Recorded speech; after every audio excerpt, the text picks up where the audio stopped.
Storm Tracker weather starts now with meteorologist Joey Bianconi.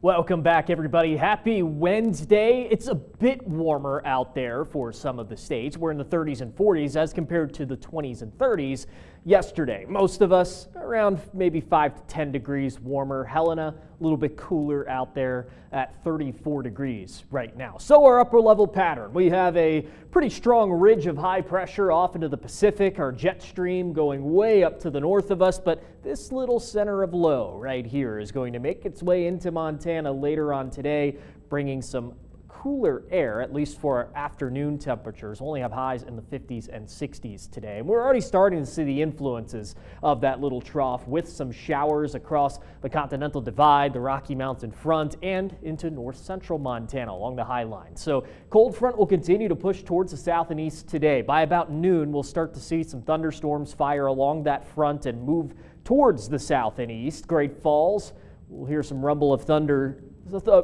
thunder throughout the afternoon. Helena, a little bit later than Great Falls. We will have widespread shower and thunderstorm activity lasting for a few hours around here. Even some snow into the mountains on the backside of that cold front later on tonight. I think by about 10 or 11 o'clock, most of us should be dry. A lot of that activity moves towards the south near the I-90 corridor. Areas like Butte, Bozeman, Billings will have some rain and even some snow mixing in at times. Heavy snow into the Beartooth and Absaroka Mountains. And then tomorrow, a lot of the heavier precipitation moves off into eastern Montana. We're left with just some isolated showers and maybe even a rumble of thunder heading into Thursday afternoon before mostly sunny conditions return on Friday. So widespread moisture from northwest Montana, Kalispell, Cut Bank, all the way down into the south central portion of the state. A lot of us could be looking at a 1/10 of an inch of rain to even a 1/2 inch of rain, depending on where the heaviest bands of showers and thunderstorms do set up.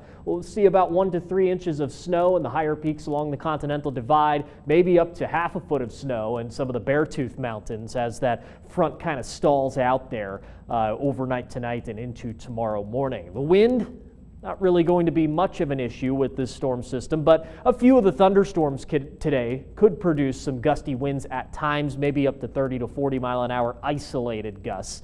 A lot of us will have maximum gusts between 10 and 20 miles an hour today as that wind does die down later on tonight. So high temperatures today in the 50s and 60s, a little bit cooler out there as compared to yesterday, at least in terms of our afternoon temperatures. But we're not going to get below freezing in a lot of the lower elevations, at least for the foreseeable future here. We will be on a warming trend into the weekend, Memorial Day weekend, looking pretty nice overall. We'll be in the 70s and 80s for our highs with mostly sunny conditions out there, maybe just a chance of a thunderstorm on Saturday.